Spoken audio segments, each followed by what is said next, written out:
To all who come to this happy place, welcome.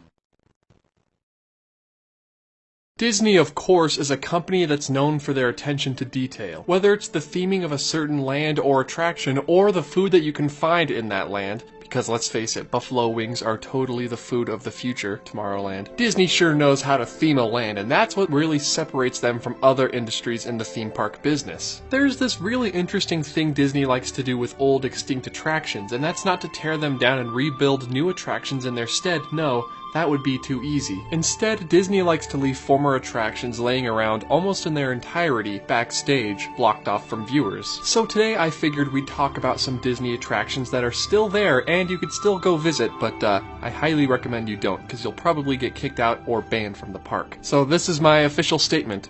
Do not sneak into areas you're supposed to not be in, because that would be really bad for you and you'd get in a lot of trouble.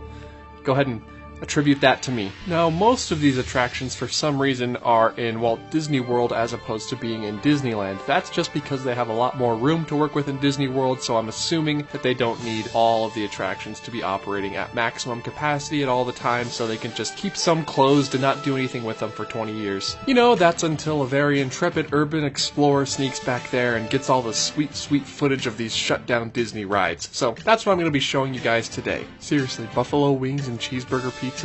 Is this what Disney has in mind when they're talking about the food of the future? Oh, sorry, anyways everybody, here are 6 abandoned Disney attractions that are still standing today. Number 1 brings us to the granddaddy of abandoned attractions at Walt Disney World, and that of course is Epcot. When Epcot opened in 1982, it featured 2 distinct lands, the World Showcase, which is still there today, and Future World, which is, kind of still there today, I guess. The future world that we have at Epcot today is very different from the one that was at Epcot Center on opening day. Now, the first attraction on our list didn't actually open until 1989, but it still counts as an abandoned Disney attraction that's still there because, it's an abandoned Disney attraction that's still there. Stop testing me, people. Okay, I'm sorry, I just get really emotional when I talk about Cranium Command. Now, a lot of you guys probably remember Cranium Command. I, on the other hand, do not. Even though it was open until 2007, I probably went on it. Don't remember it, though. Now, if you're wondering what Cranium Command was, just picture Inside Out, except with the different emotions being different people, it was the different body parts being different people. You had Commander Buzzy, the left brain, the right brain, the hungry stomach, the bladder, the adrenal gland, the left and right ventricles, and of course you had the very exciting and very upbeat hypothalamus.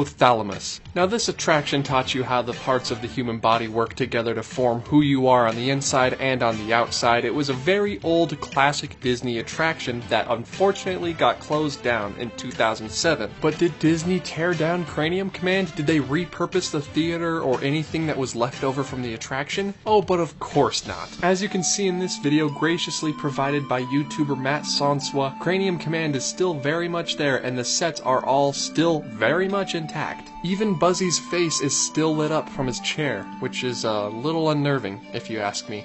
So let's just move right on ahead from this, because I'm getting a little creeped out looking at that guy's face. You know, looking back, I probably could have combined number 1 and number 2 into one single entry and just called it the Wonders of Life Pavilion. Because here at the Wonders of Life Pavilion, to the left of Mission Space, is Body Wars. Now, if you've never seen or heard of the Wonders of Life Pavilion, obviously it's really old and it's been shut down for a long time, but sometimes they'll reopen it during Flower and Garden or Food and Wine Festival for a festival center. It is when the Wonders of Life Pavilion is open where you can get a closer look at Cranium Command, as I already mentioned, and Body Wars. Now, I'm not sure if you can get into the old simulators of Body Wars. Basically, it was the same style attraction as Star Tours, just instead of flying through space, you fly through the human body. Pretty simple stuff. Also very gross. I may make a video on Body Wars in the future. I'll just call it the grossest Disney attraction ever. Is grossest a word? Yeah, I'm gonna say it is. Now, keep in mind that Cranium Command and Body Wars are both off limits to the public, so don't go trying to sneak back into these attractions because, again, you will get caught, and I do not not want to be held responsible, but just between us, I don't think you'll get a ban or get kicked out of the park if you just peek behind the curtain. Just real quick, just take a quick peek. I think that's okay. Now, the queue for Body Wars used to feature you going through scanners and different types of machinery on your way to the pod. Those scanners are still there today, though obviously they're not working, but you get to the loading zone and the doors are closed and locked. Who knows though, the simulator may still be in that room unused and dusty to this day. So yeah, if you guys ever want a taste of raw, vintage, mid-1980s Epcot, whenever you get the chance, just go into the Wonders of Life Pavilion. There's so many interesting things to look at in there. Especially Body Wars, which is the grossest ride that in my personal opinion, Disney has ever made.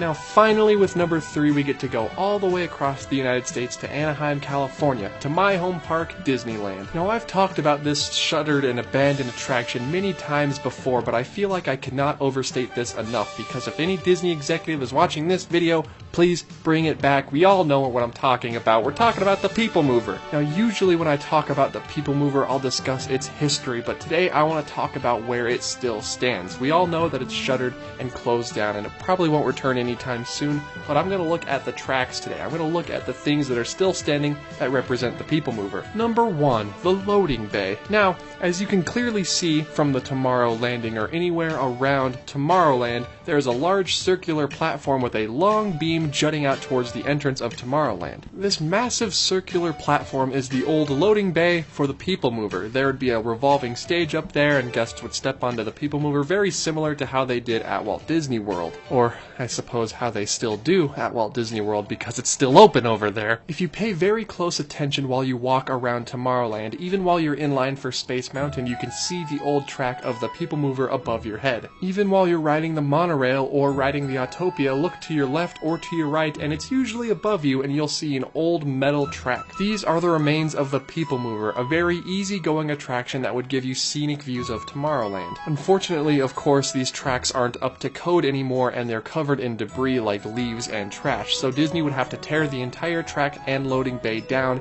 in order to build up a new People Mover, which I hope they do sometime in the near future. But until then, we have the old abandoned track of the People Mover to look at, admire, and cry over, of course.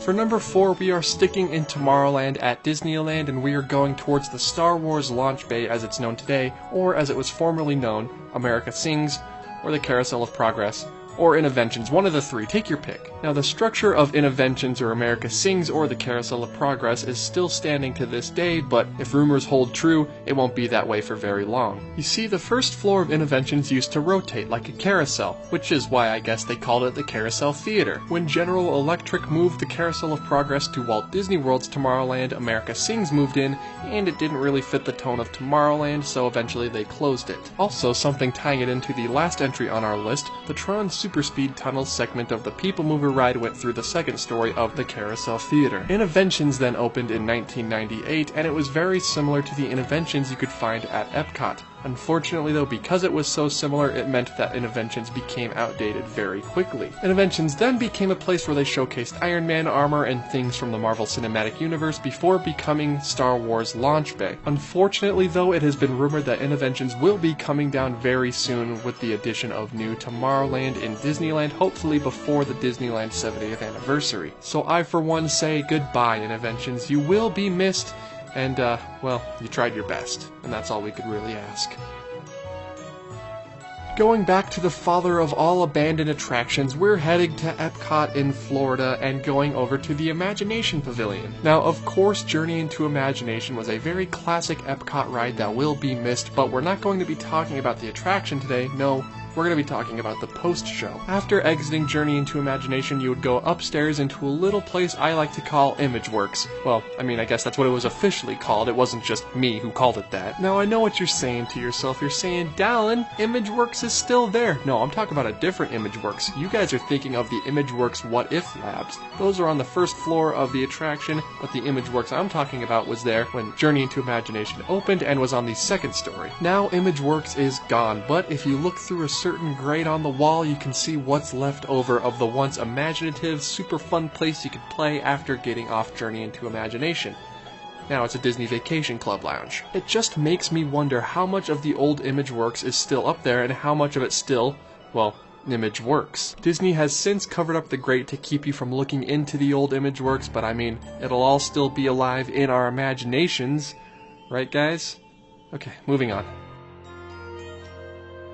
The last entry on our list is sort of infamous in the Disney Parks fandom. We're going to be talking about the abandoned water park at Walt Disney World, River Country. Now, I made a very old video about River Country where I go a little bit more in depth. You can see that here if you want to take a look at it. But very quickly, River Country was an old Disney water park that was attached itself to Bay Lake and was part of the Fort Wilderness Campground. River Country closed in 2001 not because of a brain-eating amoeba, but because its water park just wasn't doing that well compared to Typhoon Lagoon and Blizzard Beach. The park incorporated water from Bay Lake into its attractions and slides, so I guess the water was very cold, which makes me not want to go already. As you can see from these multiple urban exploration videos that have been taken of River Country, it's all still there, and it's very dry, and nature is very slowly taking back control over the Florida swampland. On March 5th, 2018, Disney officially filed permits for a new mystery development labeled Project 89 to be built along Bay Lake and built over where River Country stands today. And what is the mythical Project 89 that is replacing the legendary River Country?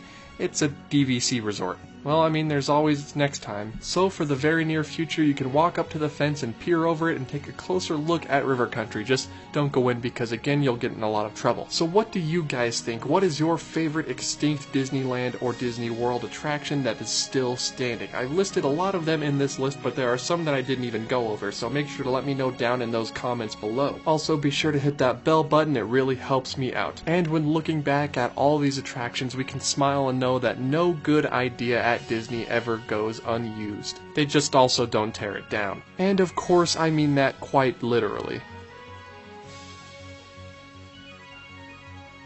Hey there everybody, I hope you all enjoyed the video. I had a great time making it. I hope you guys had a great time watching it. I hope you learned a thing or two. If you guys enjoyed that video, make sure to hit that subscribe button, hit that bell icon, and make sure to go and follow me on Twitter. You can get more updates regarding my channel and the videos coming in the future. If you feel so inclined, please donate on Patreon. I'm going to be putting out some more stuff there in the meantime. Patreon patrons will sometimes be getting access to some video audio, sometimes a day early, sometimes a few days early, just depends on how long it takes me to make the video. I want to leave some of it a surprise for some people, I mean, come on. Anyways, everybody, with all that out of the way, let's do the Disney fandom itself a big service and just let's all be kind to each other, alright? Just be cool to each other, support each other, and do what makes you happy. Thanks for watching the video, guys. I'll see you in the next one. Goodbye.